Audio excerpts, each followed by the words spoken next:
Bismillahirrahmanirrahim. Assalamualaikum warahmatullahi wabarakatuh. Selamat siang teman-teman. Mohon maaf kuliah kita tertunda. Minggu kemarin kita sudah belajar teori resepsi. Hari ini kita akan mencoba mempraktikkan teori ini pada puisi Nizar Qobani yang berjudul Wahid Tuyur Tishrin. Jadi kita akan mengkaji interpretasi teman-teman yang kemarin sudah saya kasih tugas untuk memberikan interpretasi satu paragraf. Mungkin ini bukan kajian ya, mungkin ini hanya ingin membuktikan bahwa teori resepsi itu benar adanya. Saya yakin pasti teman-teman memiliki interpretasi yang berbeda-beda. Oke, langsung kita mulai saja. Nah, ini dia puisinya, sangat bagus saya kira. Al-yawmiyat uhib adhi' mithla tuyur tishrin.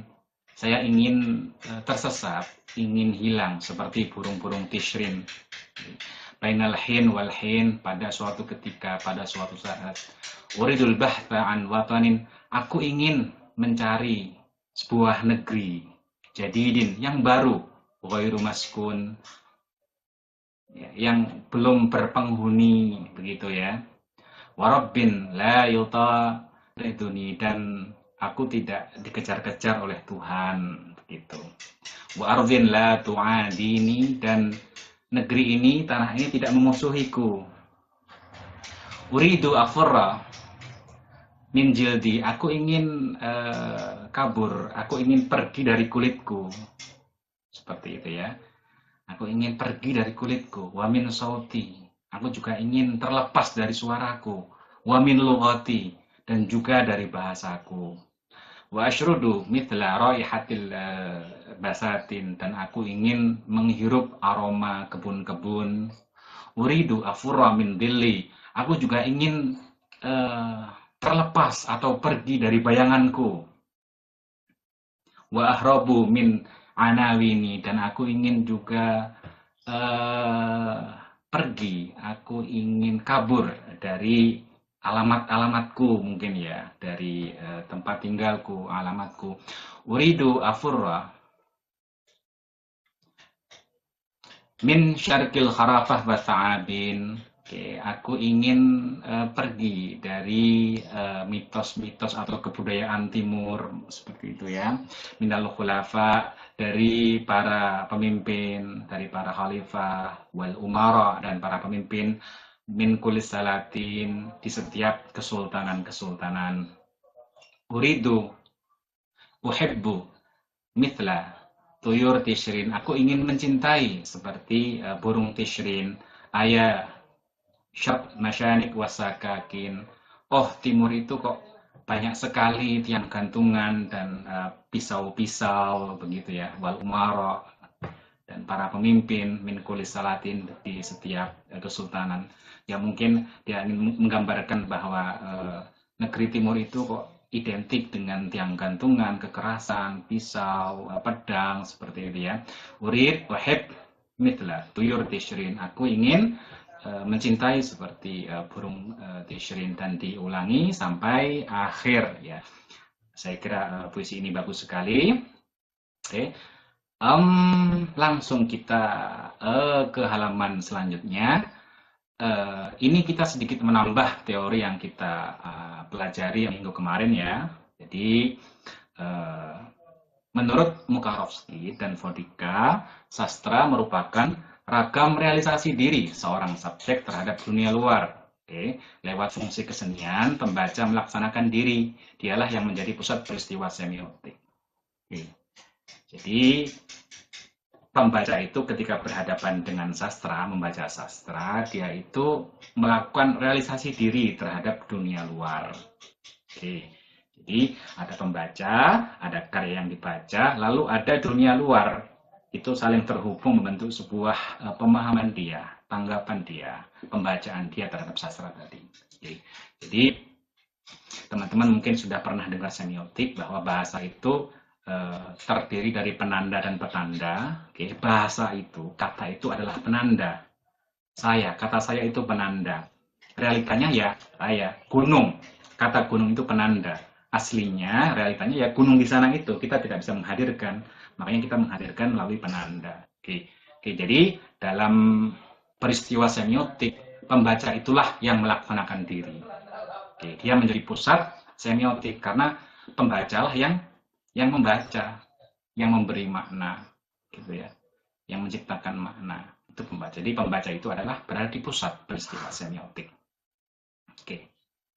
Masyarakat pembacalah yang menikmati, menafsir, dan mengevaluasi secara estetis karya tersebut sehingga mencapai realisasinya sebagai objek estetis. Oke. Jadi pembaca itulah yang menikmati, menafsir, dan mengevaluasi secara estetis. Gitu ya. Jadi bukan lagi kita membicarakan pengarang atau karya itu sendiri. Karya itu bermakna karena diberi makna atau dimunculkan makna oleh pembaca-pembacanya. Oke, sebuah karya sastra selalu berubah di bawah perubahan kondisi waktu, tempat, masyarakat, bahkan individu. Setiap individu memiliki interpretasi yang berbeda, dan karya itu tidak statis, selalu dinamis. Sebuah karya sastra ketika dibaca pada era tertentu akan memunculkan makna tertentu dan akan berubah maknanya ketika mungkin dibaca di masa berikutnya, di masa yang akan datang, di masa yang lain. Tempat juga begitu, masyarakat juga begitu.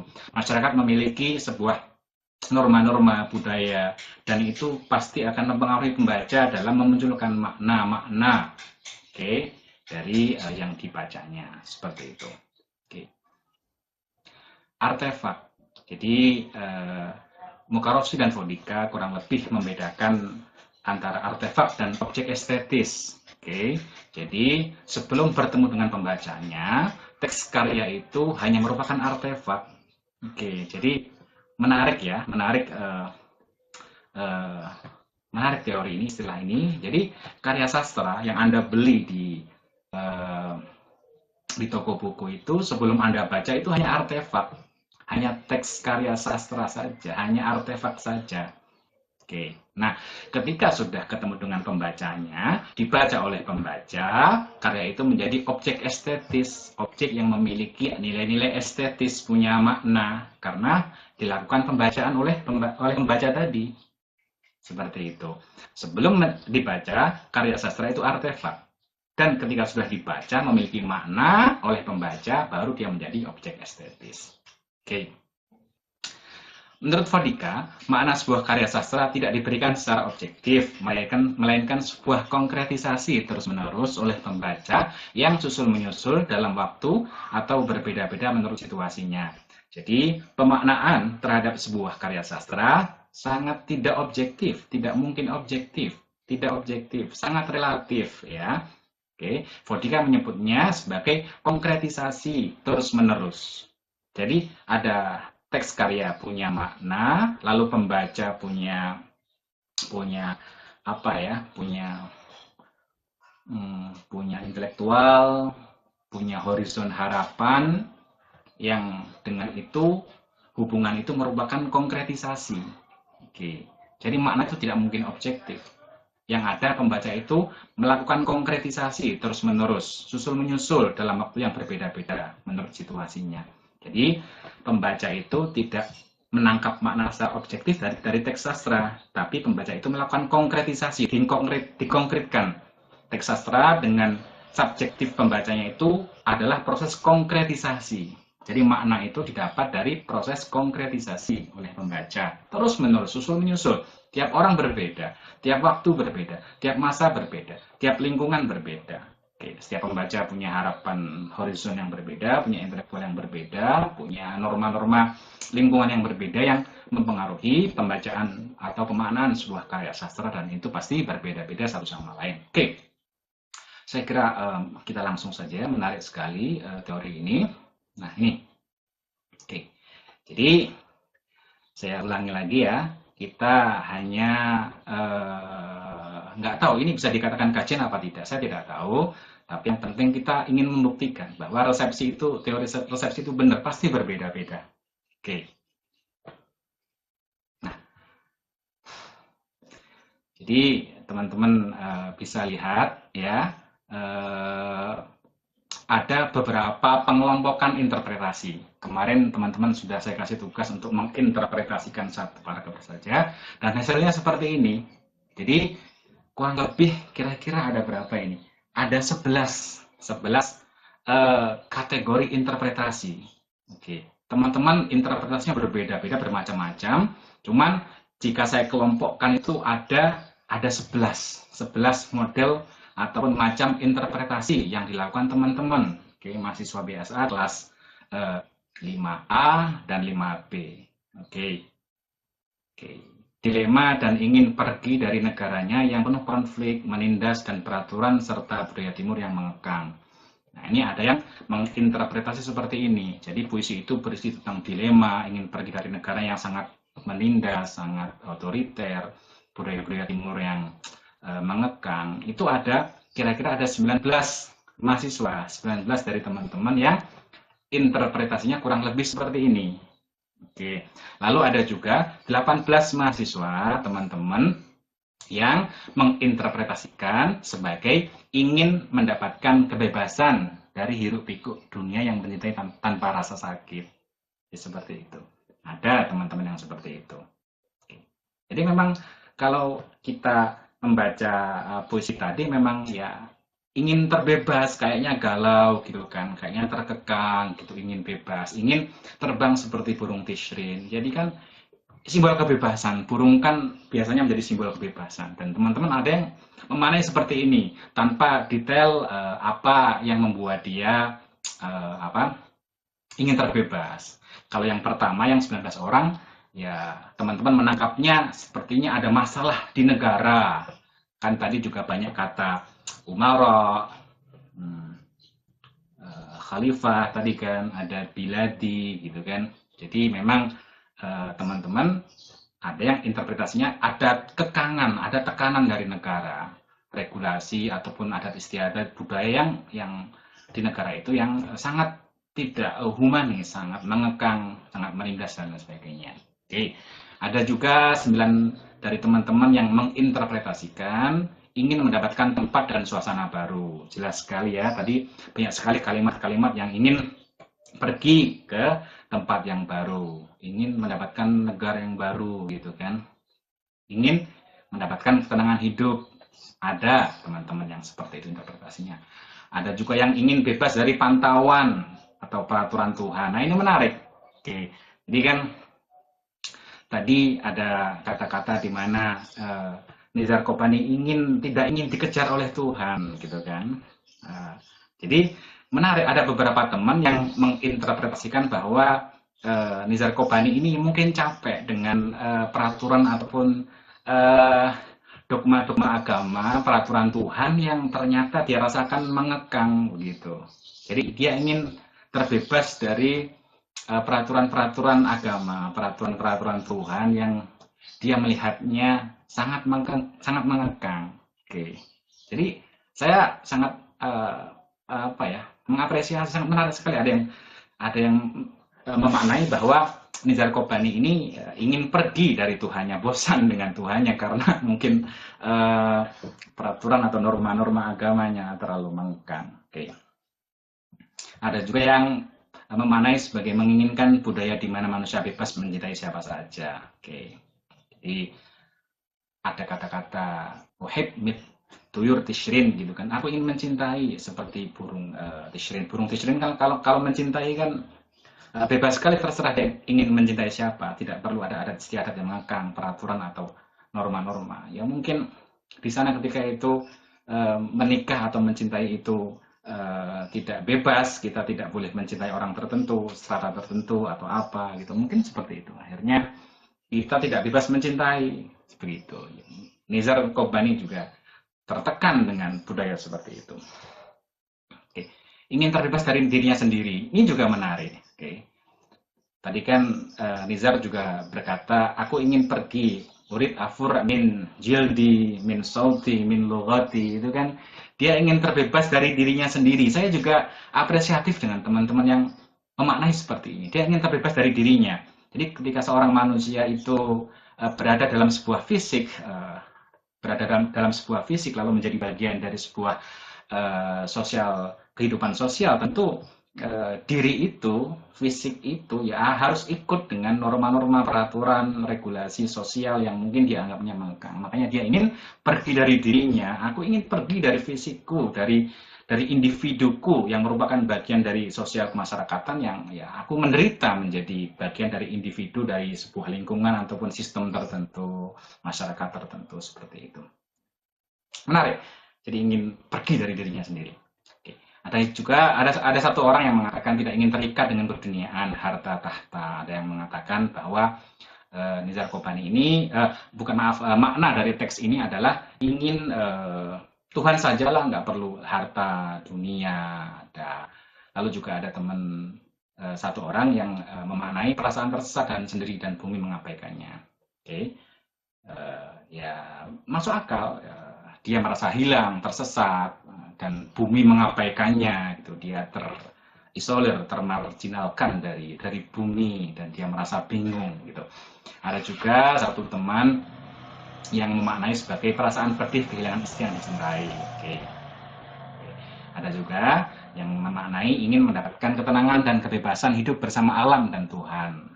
Oke. Jadi nggak suka dengan lingkungan, nggak suka dengan sistem, nggak suka dengan ini, nggak suka dengan dunia, nggak suka dengan pemerintahan, ininya alam dan Tuhan.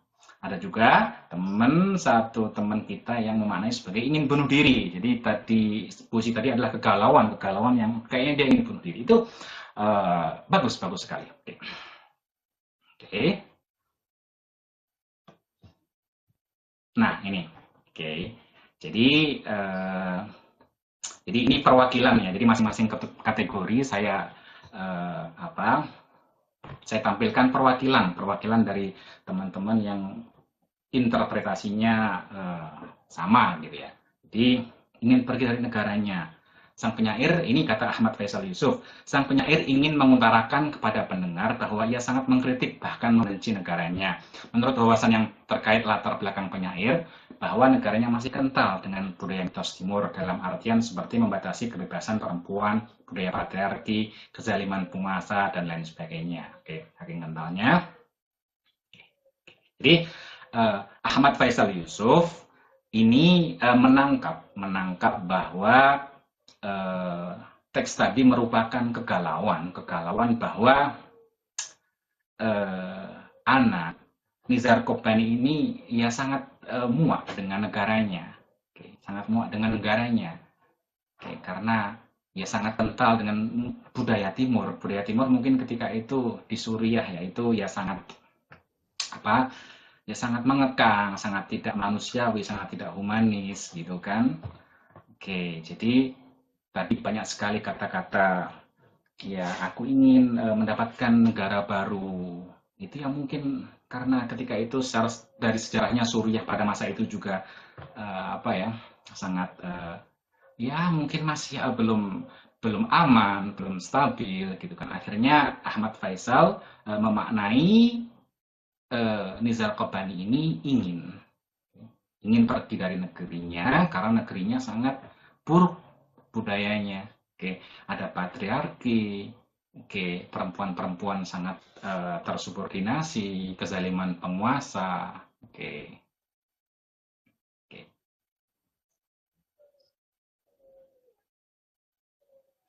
Akhirnya ia ingin pindah negara.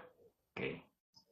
Bahkan dia ingin juga terlepas dari kulit, suara, bahasa yang menempel pada budaya negara tersebut. Mungkin karena saking jijiknya begitu.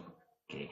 Jadi memang ya, jadi Ahmad Faisal memaknai ketika dia masih berada dalam fisik, dalam diri seorang Nizar Qobani, maka dia terpaksa harus mengikuti norma ataupun budaya, tatanan sosial yang ada. Oke. Budaya yang menempel. Akhirnya dia nggak mau karena negara ini buruk sekali, maka nggak maulah aku hidup dalam diriku lagi. Karena ketika aku hidup dalam diriku, dalam bahasaku, dalam suaraku, dalam kulitku, maka aku berada dalam diri dan fisik ini dan aku terpaksa harus mengikuti tatanan sosial yang ada. Seperti itu. Ini interpretasi Ahmad Faisal Yusuf dari kelas 5A dan beberapa teman-teman yang lain. Oke, jadi bagus sekali. Jadi Saya kira masuk akal dan sah-sah aja ada penafsiran dan interpretasi seperti ini. Oke, seperti itu ya. Jadi Ahmad Faisal Yusuf dan beberapa teman yang lain seperti ini penekanannya. Penekanannya adalah ya, negara ini negara kacau, negara menekan, negara yang budayanya tidak adil, tidak menghormati perempuan, banyak penindasan dan lain sebagainya. Oke, oke. Lalu beberapa teman ada yang menginterpretasi sebagai ingin mendapatkan kebebasan dari hiruk pikuk dan kekangan dunia. Nah, ini diwakili oleh Ahmad Hussein Sadali dari kelas 5A. Oke, dia mengatakan penyair pada syairnya ingin menyampaikan pesan bahwa dia ingin bebas atas hidupnya yang terkekang dengan menggambarkan seekor burung pada bulan Oktober. Dia ingin meninggalkan kehidupannya yang penuh tekanan dan terikat peraturan dan ingin hidup dengan bebas dan sesuai keinginannya. Oke, jadi Ahmad Hussein dan beberapa teman memaknai seperti ini. Oke, dia ingin bebas. Nah, kebebasan itu digambarkan dengan burung Tishrin. Oke. Dia ingin meninggalkan kehidupannya yang penuh tekanan dan terikat peraturan. Jadi beberapa teman yang memaknai seperti ini menginterpretasikannya secara umum ya. Jadi ingin bebas saja. Kenapa dia ingin bebas? Apakah ada apa? Ada apa? Tidak terlalu disampaikan dengan detail. Tidak ya, tidak salah, tidak apa-apa. Jadi resepsi itu bebas. Semua berhak menafsirkan dan tafsiran beberapa teman seperti ini. Jadi masih umum gitu ya. Tidak terlalu dijelaskan apa detail yang membuat dia itu ingin bebas, ada apa itu tidak terlalu dikatakan. Oke.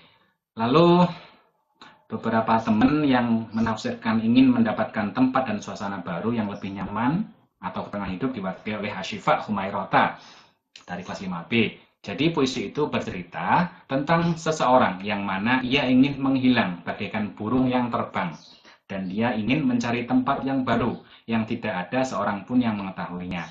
Saya beresepsi bahwa puisi ini ditulis karena adanya kegelisahan seseorang yang ingin mencari suasana baru dan seseorang ini ingin sekali seperti burung-burung yang bepergian dan bisa mencari tempat yang baru.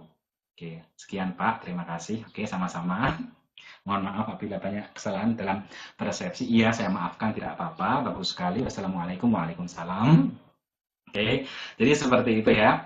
Jadi Ashifa Humairota lebih menekankan bahwa ingin suasana baru, tempat baru dan suasana baru. Oke, dia gelisah. Dia gelisah, tidak tenang, ingin tempat dan suasana baru seperti burung-burung yang bebas. Tidak dijelaskan kenapa dia ingin bebas, tidak dijelaskan. Dan tidak apa-apa, ini sah-sah aja, masuk akal, ya memang seperti itu maksudnya. Oke.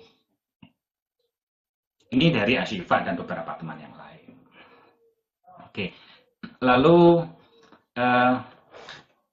ingin bebas dari pantauan atau peraturan Tuhan. Jadi ini saya suka sekali. Ini interpretasi yang menarik dan berani gitu ya. Dan tidak salah, Oke.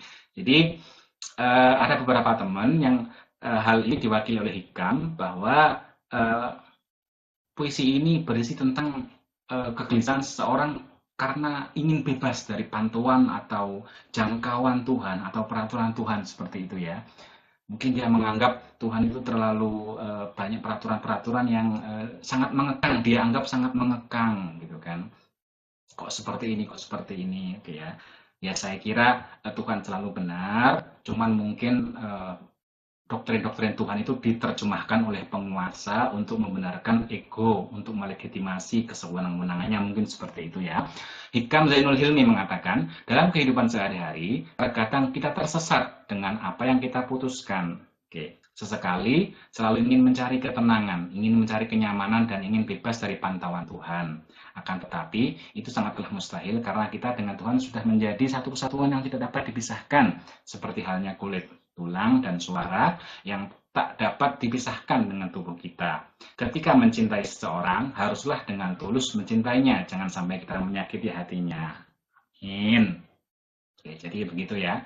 Jadi ya menarik, Hikam saya suka dengan Hikam. Jadi kita juga kadang mungkin jenuh, tersesat, kita kok seperti ini hidup kita, padahal kita sudah mengikuti Tuhan, begitu kan.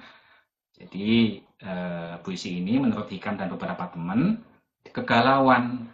Dia ingin terbebas dari pantauan Tuhan, mungkin peraturan Tuhan, kehendak Tuhan, norma-norma ataupun doktrin-doktrin Tuhan itu mengekang, justru tidak menimbulkan sebuah ketenangan, kesejahteraan atau kedamaian seperti itu. Akhirnya aku ingin pergi dari jangkauan Tuhan, dari pantauan Tuhan. Dia ingin terbebas, ingin hidup bebas sesuai dengan keinginannya, tidak ingin terikat oleh hukum-hukum Tuhan dan ingin bahagia, mungkin seperti itu.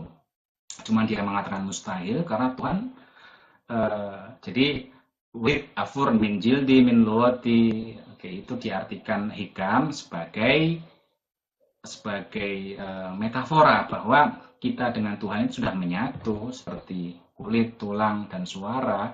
Kita manusia dengan Tuhan tidak mungkin dapat dipisahkan. Kita tidak mungkin dapat terlepas dari jangkauan Tuhan karena Tuhan Maha Tahu, mungkin seperti itu. Ini penafsiran dari Hikam Zainul Hilmi dan beberapa teman. Oke, bagus sekali Hikam.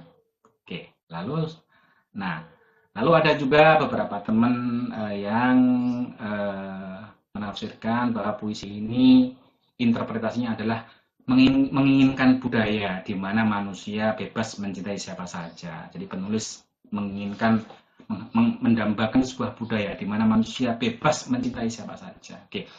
Abdul Muhyi mengatakan puisi Nizar Qabbani yang berjudul Wahib Tuyur Tishrin adalah sebuah ungkapan dari sikap Nizar Qabbani mengenai peristiwa yang terjadi di keluarganya, yaitu ketika Qabbani berusia 15 tahun, saudara perempuannya yang saat itu 25 tahun bunuh diri karena menolak menikah dengan pria yang tidak dicintainya. Selama pemakamannya, dia memutuskan untuk melawan kondisi sosial yang dia anggap sebagai penyebab kematiannya. Ketika ditanya apakah dia seorang revolusioner, Qabbani menjawab, cinta di dunia Arab itu seperti tawanan dan saya ingin membebaskannya. Oke.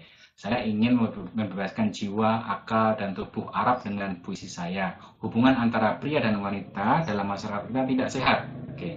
Sikapnya tersebut sangat tergambar jelas dalam baitnya seperti Uhib, Adhi, Mithla Tuyur Tishrin, Uridul Bahtha an Watan, yang semuanya itu menggambarkan sikapnya yang sangat ingin merubah cinta di dunia Arab, bahkan dari judulnya saja sangat terlihat jelas. Oke. Jadi interpretasi Abdul Muhyi seperti ini. Jadi Abdul Muhyi mengungkapkan sebuah konteks yang ia anggap sebagai background dari munculnya Wahib Tuyur Tishrin. Jadi kakaknya ketika itu bunuh diri karena dipaksa menikah dengan orang yang tidak dicintainya. Ya mungkin ketika itu budayanya sangat patriarkal, di mana jodoh itu ditentukan oleh orang tuanya, wajib mengikuti pilihan orang tuanya, bisa aja seperti itu. Nah, dunia Arab ketika itu seperti itu ketika puisi ini lahir. Nah, mungkin dari kejadian itu, lalu Nizar Qabbani membuat puisi ini yang akhirnya ya interpretasinya adalah seperti ini, bahwa dia itu sangat tidak suka dengan budaya di Arab yang dimana di negaranya ketika itu yang tidak bisa mencintai dengan bebas gitu, karena jodoh kita ditentukan oleh entah sistem strata sosial, keegoisan orang tua dan lain sebagainya. Oke. Jadi bagus sekali, ini juga sebuah penafsiran yang bagus sekali. Oke, kita masuk lagi. Oke, ingin terbebas dari dirinya sendiri. Ini juga menarik. Oke. Suci Ramadhani mengatakan, sosok aku di dalam puisi tersebut menggambarkan bahwa hiduplah seseorang yang sangat ingin bebas dari segala macam hal yang berkaitan dengan dirinya. Bahkan sekalipun terbebas dari jiwa dirinya sendiri. Dia ingin dapat terbang bebas seperti burung tisring. Dia juga ingin dapat pergi mengelilingi tempat yang ingin ia kunjungi, walaupun tidak ada peta atau petunjuk arah, asalkan sesuai dengan keinginannya. Bahkan dia tidak memasalahkan jika dia harus tersesat sekalipun. Dia ingin keluar dari lika-liku kehidupan yang selama ini dia jalani dan menghempaskan omongan orang-orang yang menghantui akan kehidupannya hingga akhir. Oke, jadi kurang lebih Suci Ramadhani menginterpretasikan puisi ini bahwa puisi ini menunjukkan ingin terbebasnya Nizar Qabbani dari dirinya sendiri, karena kehidupan sangat menderita, sistem sosialnya sangat menderita. Akhirnya kayaknya ia ingin terbebas dari dirinya sendiri. Mungkin suci Ramadan itu juga fokus dengan kata wit and afura. Aku ingin pergi dari kulitku, dari bahasaku, dari suaraku. Jadi dia ingin pergi dari bahkan dari jiwanya sendiri gitu loh. Oke. Jadi ini dia ingin terlepas dari jiwa dan fisiknya. Dia ingin terlepas dari keindividuannya, ingin terlepas. Karena kalau kita berada dalam sebuah individu, kita bagian dari kehidupan sosial, maka kita harus terikat. Kita akan terikat. Kita harus ikut dengan norma sosial yang ada seperti itu. Jadi seperti ini kegalauannya pengarang menurut Suci Ramadhani. Oke. Karena aku berada dalam diri ini, aku menderita. Karena diri ini adalah bagian dari masyarakat sosial, bagian dari sebuah negara, dan harus ikut, terikat. Maka aku ingin pergi dari diri ini. Itu juga sebuah interpretasi yang bagus sekali, terima kasih Suci. Lalu ada juga teman kita yang menafsirkan tidak ingin terikat dengan keduniaan, harta, tahta, ingin Tuhan saja. Jadi kata-kata bilad, umara, khulafa, lalu afur min sauti, min lughati, itu ditafsirkan oleh Fadlur Rahman sebagai bahwa pengarang ataupun puisi ini menunjukkan ketidakinginannya untuk terikat dengan keduniaan, harta, tahta, tidak ingin. Inginnya Tuhan saja. Seperti yang dikatakan Fadlur Rahman, puisi ini menceritakan keinginan seorang yang tidak terikat dengan segala bentuk macam dunia. Dia tidak ingin terlena dan terjebak dengan harta dan tahta. Yang dia cari hanyalah ridho dan Tuhan semesta alam. Dan dia tidak mencintai dunia seperti halnya manusia pada umumnya. Dia hanya mencintai Tuhannya.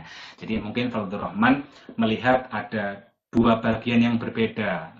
Puisi itu kan menceritakan negaraku, lalu suaraku, pemimpin-pemimpin itu ditafsirkan Fadlur Rahman sebagai keduniaan, harta, tahta, pemerintahan dan lain sebagainya. Lalu ada juga unsur Tuhan. Jadi ada dunia, ada Tuhan. Itu yang ditangkap oleh Fadlur Rahman.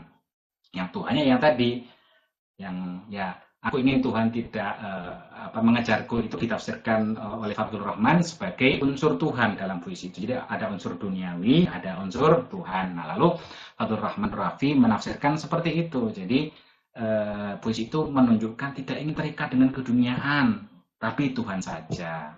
Itu juga oke. Itu juga bagian dari interpretasi yang mungkin saja muncul pada orang-orang lain yang juga menafsirkannya. Terima kasih Fadlur Rahman. Lalu ada juga teman kita yang menafsirkan bahwa puisi itu adalah merupakan perasaan tersesat dan sendiri dan bumi mengabaikannya. Muhibbun Sultani mengatakan syair yang dikarang oleh Nizar Qobani berjudul Wahib Tuyur Tishrin banyak menggunakan perumpamaan, majaz serta banyak pula terdapat tashbih dan isti'arah. Wah, Muhibbin ini sepertinya pakar balaghah ya.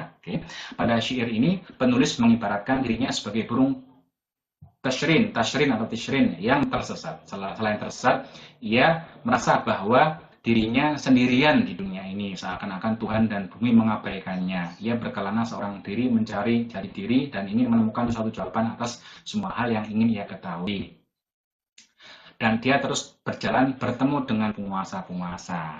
Jadi Muhibbin menangkap sebuah makna, sepertinya puisi ini menunjukkan terisolasinya atau termarginalkannya atau menderitanya seorang pengarangnya, seorang Ana ya. Nizar tadi, bahwa sepertinya dia menderita, dia tersesat, dia hilang, dia sendirian, dia kesepian, dia termarginalkan, dia terisolir. Dan bumi mengabaikannya. Kok saya menderita? Aku ingin mencari negara baru. Apakah bumi di mana dia tinggal itu mengabaikannya, tidak bersahabat dengannya? Akhirnya banyak kata afur tadi, dia ingin ahrab wa afur, ingin pergi dan kabur. Ditafsirkan oleh Muhibbin sebagai ingin mencari jati diri dan ingin menemukan suatu jawaban atas semua hal yang ingin ia ketahui. Jadi dia galau gelisah gitu ya, lalu aku ingin pergi, aku ingin kabur, itu menunjukkan, itu diartikan Muhyiddin sebagai ingin mencari jati diri, ingin mendapatkan jawaban dari kegalauan yang ada pada diri pengarang atau ada pada diri Ana pada puisi tadi. Oke, lalu ketika dia berjalan, dia bertemu penguasa-penguasa, khulafa, umarok, tadi ditafsirkan ketika dia berjalan mencari jati diri, dia bertemu dengan penguasa-penguasa. Oke, oke, itu interpretasi yang sah-sah saja. Oke, terima kasih Muhyiddin. Oke, nah ada juga teman kita yang memaknai sebagai perasaan pedih kehilangan istri yang dicintai. Yasmin Nurul dari kelas 5B mengatakan, Nizar Qobani adalah sastrawan modern dengan aliran feminisme. Oke, good. Oke, boleh. Melihat latar belakang dari syair seorang Nizar Qobani, beliau banyak membuat puisi tentang perempuan, cinta, dan pemberontakan. Karena hidupnya yang penuh dengan kepedihan, petualangan, dan pengasingan, dalam puisi tersebut, Nizar Qobani menyerupakan dirinya sebagai burung di bulan Oktober. Puisi ini menceritakan kepedihan hatinya setelah ditinggalkan istrinya yang mati terbunuh pada saat perang sipil. Dia sangat sedih dan terpukul, yang kemudian memutuskan untuk bermigrasi, untuk mencari rumah baru, untuk mencari cinta yang baru. Oke, jadi move on ya. Oke, good. Yaitu mencari wanita lain yang sedang kosong hatinya, yang bisa menerima dirinya. Oh, mencari cinta baru, move on gitu ya. Oke, keren Yasmin. Ya, berpindah mencari tempat yang lebih nyaman, seperti halnya burung pada bulan Oktober bermigrasi mencari tempat yang lebih hangat ketika musim dingin tiba. Ya, dia pergi dari tempat tinggalnya yang lama, mengilaskan keperingan istrinya dan meninggalkan semua kenangan lamanya yang membuatnya sedih dan terpukul. Jadi puisi tadi yang setelah kita baca itu ada banyak istilah urid afur, urid ahrab gitu ya. Itu merupakan ditafsirkan oleh Yasmin sebagai ingin move on gitu ya, ingin mencari rumah baru dan cinta baru. Karena Yasmin Nurul menganggap puisi ini dilatar belakangi oleh kesedihan Nizar Qobani karena ditinggalkan oleh istrinya yang sangat dicintainya. Oke. Karena terbunuh saat perang sipil, karena sedih, terpukul, akhirnya dia ingin mencari tempat baru, suasana baru, dan cinta baru. Oke. Yang diibaratkan sebagai burung tisrin, ya, terbang bebas mencari tempat baru, mencari cinta baru. Oke, seperti itu. Oke, jadi Yasmin memaknai seperti itu. Jadi pergi, pergi dari tempat lama, meninggalkan kenangan lama, istri yang sudah meninggal, pergi ke tempat baru, afur, wa ahrab, akan jadi ke tempat baru di mana dia berharap mendapatkan cinta yang baru. Oke, ini interpretasi dari Yasmin Nurul. Oke. Oke, ingin mendapatkan ketenangan dan kebebasan hidup bersama alam dan Tuhan. Oke, Abdul Hamid Ansori menafsirkan puisi ini sebagai saat kebebasan terbelenggu, jiwa dan pemikiran terkurung dalam lingkaran peraturan, tubuh tak lagi bebas karena terkekang oleh norma-norma. Oke, Nizar Qobani menuliskan impian itu ke dalam sebuah puisi yang berjudul Burung di Bulan Oktober. Ia ingin merayakan kebebasannya dalam impian dan hayalan. Puitis sekali Abdul Hamid. Seperti burung di bulan Oktober yang bisa terbang ke sana kemari setiap saat. Mencari tempat baru yang tak berpenghuni. Pada bait dan Tuhan tidak mengusirku, ia mendambakan ketenangan kebersamaan dengan Tuhan, seakan ingin menembus batas kasat mata. Dan persahabatan dengan alam. Citra tubuh dan citra alam berinteraksi secara organis. Ia ingin mencintai dirinya sendiri dengan tulus tanpa memandang pada warna kulit, ras, suku, bahasa. Ia ingin bebas mengembara seperti wangian bunga di taman yang terbawa semilir angin kemanapun. Ia ingin terbebas dari mitos-mitos kuno, aturan-aturan dari para penguasa, pemangku kebijakan, dan lain sebagainya. Oke, sangat puitis sekali ya, Abdul Hamid Ansori. Terima kasih sebuah interpretasi sebuah puisi yang juga sangat puitis. Oke, Abdul Hamid. Terima kasih sekali, bagus sekali. Oke, jadi seperti inilah interpretasinya Abdul Hamid. Oke, jadi ingin mendapatkan ketenangan, kebebasan, hidup bersama alam dan Tuhan. Kalau kebebasan, ketenangan, saya kira teman-teman juga banyak yang interpretasi seperti ini. Norma, karena peraturan. Oke. Yang poin bedanya adalah Abdul Hamid memaknai puisi ini bahwa penulis ingin hidup bersama alam dan Tuhan, gitu ya.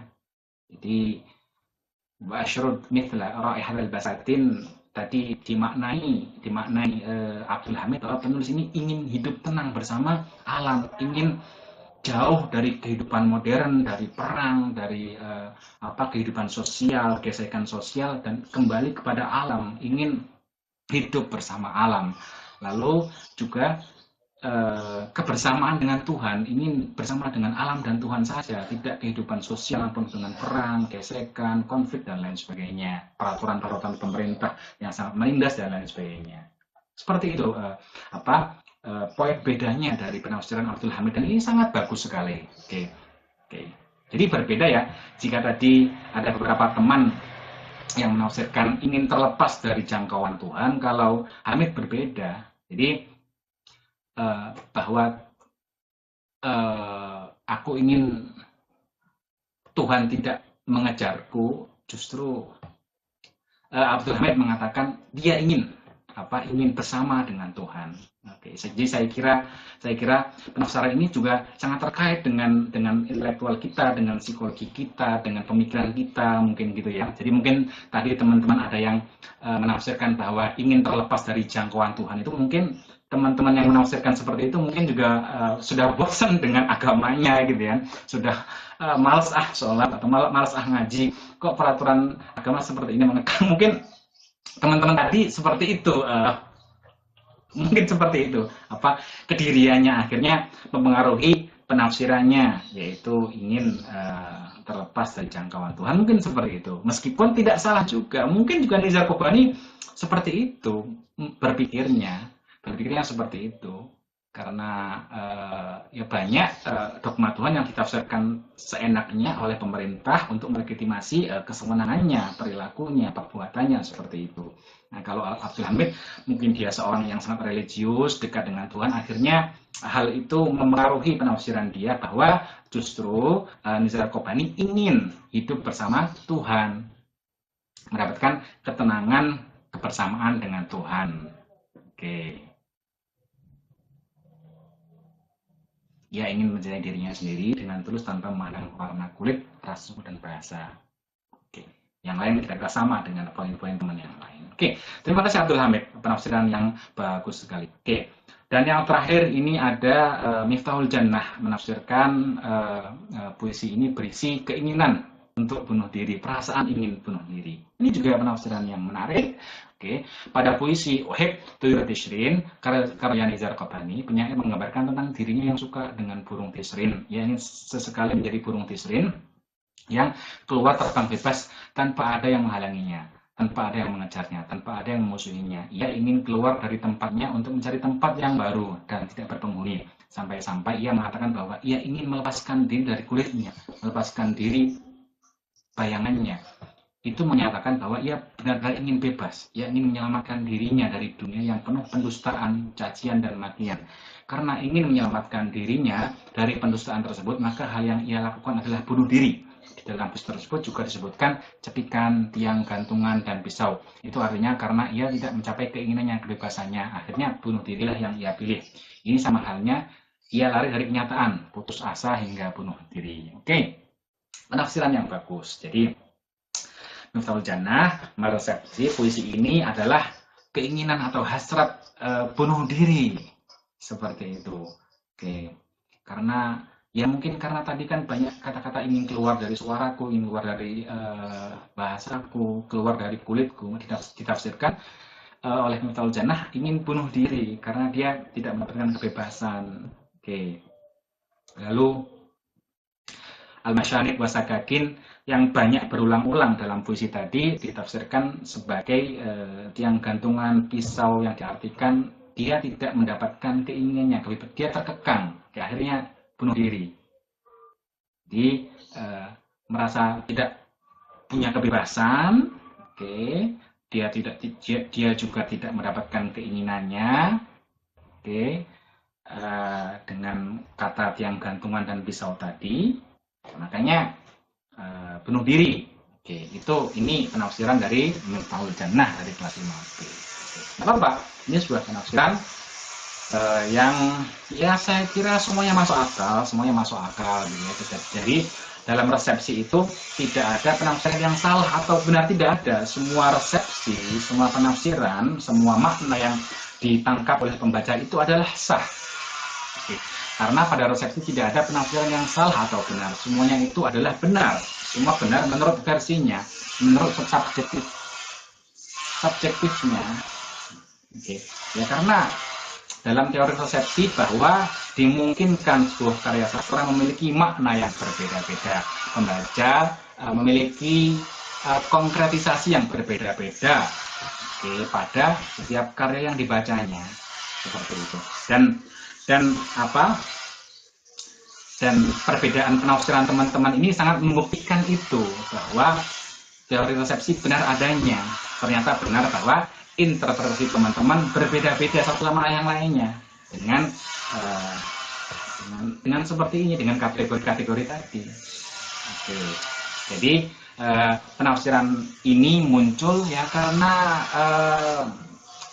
intelektual teman-teman yang berbeda, pengalaman yang berbeda, daya tangkap yang berbeda, lalu horizon harapan yang berbeda, pengalaman hidup yang berbeda, sentimen atau kecenderungan yang berbeda, akhirnya muncullah interpretasi yang berbeda-beda dari teman-teman. Oke. Jadi saya kira ini adalah bukti bahwa resepsi itu benar adanya, interpretasi teman-teman berbeda, makna yang dimunculkan teman-teman terhadap puisi Nizar Qobani, Your Vision sangat berbeda-beda. Oke, seperti itu. Oke, paling tidak ini menjadi sebuah pembuktian teori resepsi dan sebuah kajian kecil-kecilan. Kalau teman-teman ingin mengkaji dengan teori resepsi, ya dicarikan rumusan masalah yang lebih menarik, gitu, agar menarik, agar berkualitas kajiannya. Ini hanya kecil-kecilan saja. Saya kira ini saja. Kurang lebihnya mohon maaf. Kita lanjutkan di diskusi seperti biasa. Kita akan lanjutkan waktunya setelah ini. Kurang lebihnya mohon maaf. Assalamualaikum warahmatullahi wabarakatuh.